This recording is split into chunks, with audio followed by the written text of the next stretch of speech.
এটা আমরা এক এক সময় অবাক হই যে কীভাবে স্কুলের মধ্যেও যে আমাদের শিশুরা হচ্ছে সমাজের সবচেয়ে বড় মূল্যবান সম্পদ, তাদেরকে কিভাবে ভালো রাখা যায়, তাদের স্বাস্থ্য সুস্থতা যেন বজায় থাকে।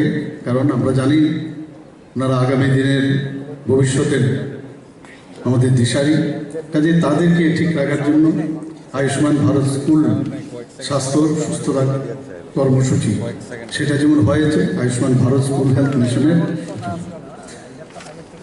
এখানে এই ত্রিপুরাতে আমরা পাইলট প্রকল্প হিসাবে নীতি আয়োগের যে ডিরেকশন সেই অনুযায়ী প্রথম আমরা এখানে 125টি বিদ্যাজ্যোতি স্কুল, যে আমাদের ফ্ল্যাগশিপ প্রকল্প আছে বিদ্যাজ্যোতি ফ্ল্যাগশিপ প্রকল্প, প্রথমে পাইলট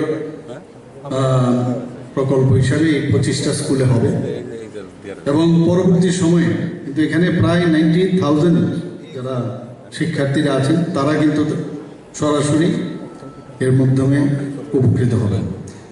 পরবর্তী সময়ে যখন এটা সফল হবে, অন্যান্য যে গভর্নমেন্ট স্কুলগুলো আছে বা গভর্নমেন্ট এডেড যে স্কুলগুলো আছে সেগুলোতেও সেই যে পরিষেবা সেটাও প্রসারিত করা হবে। এখানে মিশনের বলা হয়েছে যে মেইন 6টা স্তম্ভ আছে। আমাদের সেক্রেটারি মহোদয় বলছিলেন যে স্বাস্থ্য পুষ্টি শিক্ষার পাঠ্যক্রম এবং পাঠ্যক্রম মানে সিলেবাসের বাইরেও তার সাথে সামঞ্জস্যপূর্ণ করে এই ধরনের পাঠ্যক্রম কিছু যোগ করবে। পরবর্তী সময়ে আরও বিশদভাবে এগুলো জানাবে এবং আমি আশা করি এনএইচএ এবং স্কুল ডিপার্টমেন্টের সবাই মিলে এটাকে আমরা সাফল্যমণ্ডিত করব।